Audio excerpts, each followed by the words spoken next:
Bonjour à tous, ici Mathieu Deloison pour actionscript-facile.com.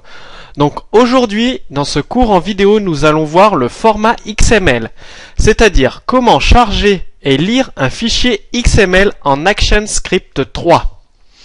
Alors tout d'abord, pour charger un fichier XML, nous avons la classe URLLoader qui s'occupe de charger notre fichier XML. Donc, nous créons une instance en regardant, regardez notre code AS3 var allloadxml .urlloader égale new URLLoader. Ensuite, nous avons besoin d'une instance de la classe URLRequest qui permet de spécifier l'URL de notre fichier XML. C'est-à-dire que nous faisons, si nous regardons notre exemple, notre code AS3, var ofilexml .urlRequest égale new URLRequest config.xml, donc le lien, l'URL complète vers notre fichier XML. Ensuite, nous avons l'événement complete qui permet d'accéder aux données de notre fichier XML dès que celui-ci est terminé de charger. Donc, nous nous abonnons à l'événement event.complete sur notre objet allloadxml.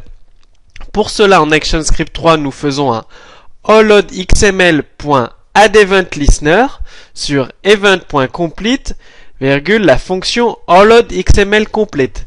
C'est-à-dire que dès que le fichier XML sera complètement chargé, la fonction onloadxml_complete sera appelée automatiquement. Et ensuite, nous lançons le chargement de notre fichier XML avec la méthode load. Donc sur notre objet URLLoader, nous faisons un allloadxml.load au file XML. Ensuite, comment lire un flux XML? La fonction onloadxml_complete permet de récupérer l'objet XML. C'est-à-dire, au event, ce que nous avons en réception contient notre objet XML. Donc, nous faisons un var oxml2.xml égale new XML de oevent.target.data. Et là, nous avons récupéré notre objet XML. Ensuite, nous créons un objet XML list pour lire le contenu du fichier XML, c'est-à-dire tous les nœuds et les attributs qu'il contient. Donc, dans notre code AS3, nous faisons var oText .xml_list. En créant une instance de l'objet oXML, nous passons en paramètre newXML, donc en paramètre oevent.target.data. Et ensuite, juste en dessous, nous créons une instance d'un objet XML_list pour pouvoir lire le contenu du fichier XML en faisant un var oText .xml_list égale oxml.element. C'est-à-dire que nous prenons tous les éléments de notre fichier XML et nous les transmettons à notre objet oText. Et ensuite, nous utilisons une simple boucle for each pour parcourir toute la liste des éléments et il nous est possible ensuite d'afficher chaque élément contenu dans notre nœud XML. Donc, soit les attributs, soit les nœuds. Bon, par exemple, for each var type txt2.xml in oText. Et nous affichons par exemple trace type txt.title, c'est-à-dire le nœud title, et juste à côté, le contenu du nœud content. Et en dessous, vous avez un exemple pour accéder aux attributs. Donc, nous faisons un trace type txt.number. Pour afficher un attribut d'un objet XML, il suffit d'utiliser la syntaxe pointée et l'arrobase. Donc, c'est comme si vous vouliez appeler une propriété d'un objet, vous rajoutez juste arroba devant. Donc, c'est-à-dire, on veut accéder à l'attribut number, on fait type txt.number. Si on veut accéder aux éléments enfants d'un nœud XML, il suffit d'utiliser la syntaxe pointée et le nom de l'élément du nœud, donc de la balise. Donc c'est comme une propriété d'un objet, nous avons le nœud content ou le nœud title, nous faisons notre objet .title pour l'afficher et notre objet .content pour l'afficher. Donc maintenant, nous allons voir directement dans le code source ActionScript pour coder un exemple. Alors, comme d'habitude, nous utilisons notre classe main de base. Donc, pour ceux qui ne la connaissent pas, je vous invite à regarder l'article précédent qui explique comment créer une classe main typique en ActionScript 3. Donc nous attendons la fin de l'événement event.addToStage et nous commençons. Bien évidemment, je rajoute le Monster Debugger pour notre application, c'est beaucoup plus simple. Et là donc, nous chargeons notre fichier XML en créant une instance URL Loader. Nous lui passons une instance URL Request en paramètre le lien vers notre fichier XML. Vous remarquerez la gestion du cache. Donc, je vous invite à vous référer à l'article comment éviter la mise en cache d'un fichier XML, d'un fichier SWF ou autre. C'est-à-dire, quand le player Flash charge un fichier XML ou un fichier SWF, il le met en cache. Et ça fait qu'après, il ne le recharge pas. Donc, si vous mettez à jour votre fichier XML, vous ne verrez pas les mises à jour dans votre Flash. Donc, la variable noCache, ça force le player Flash à recharger à chaque fois le fichier XML. Ensuite, nous nous abonnons à l'événement .complete de l'objet onloadXML et ça appellera à la fin de cet événement, une fois qu'il est diffusé, la fonction onloadCompleteXML. Et nous lançons le chargement du fichier XML. Voilà. Donc, dès que le fichier XML est fini d'être chargé, la méthode onloadXML est appelée. Donc, appelée dès la fin du chargement du fichier XML. Et ensuite, bon là, c'est pour l'exemple, je crée un champ texte où je vais lui affecter le texte du fichier XML.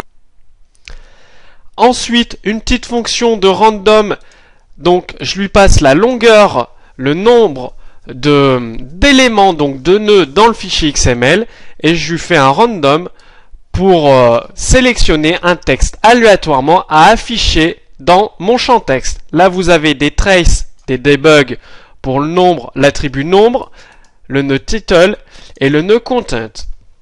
Et ensuite, tout bêtement, j'affiche mon texte sur la scène. Donc là, c'est la fonction randomize. Ensuite, je lance la compilation, tac.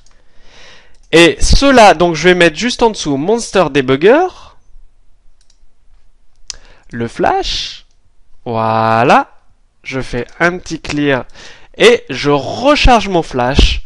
Donc vous voyez, aléatoirement, cela choisit un texte, donc par exemple le texte de mon fichier XML, avec un lien et le debug juste en dessous.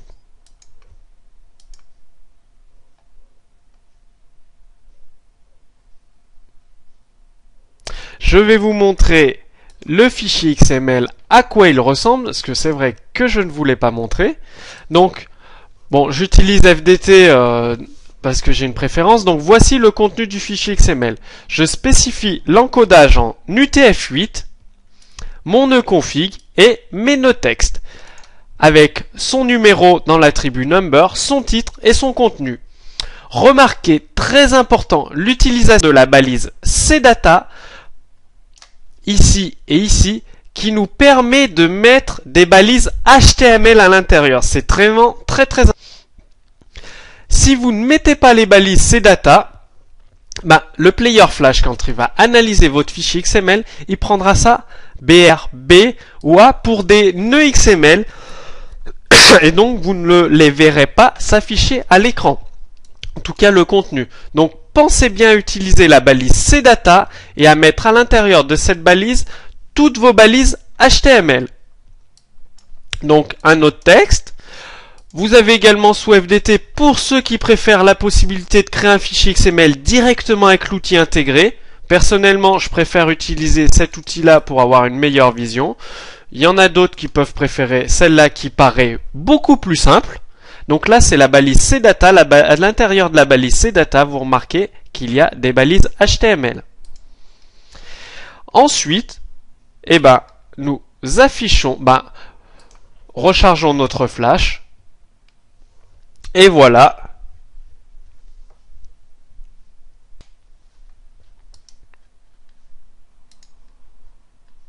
Donc vous pouvez remarquer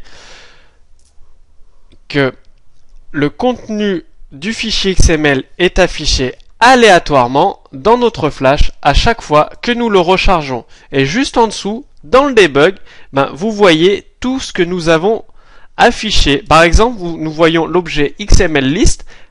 Il contient 4 nœuds et grâce à Monster Debugger, nous pouvons parcourir chacun des nœuds très facilement en remarquant l'attribut number, le nœud title, c'est spécifié XML attribute pour number, XML note pour title et le contenu.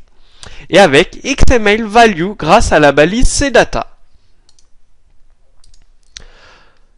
Donc voilà un nouvel exemple d'utilisation de Monster Debugger et du chargement et de la lecture d'un fichier XML en ActionScript 3.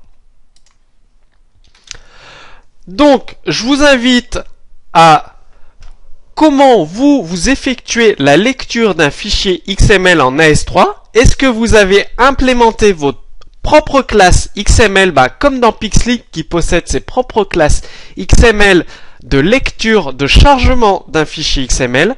Donc, postez votre code source de gestion des fichiers XML directement dans les commentaires sous cette vidéo. Donc, sous la vidéo, vous trouverez le lien pour télécharger Monster Debugger et le code source de notre exemple.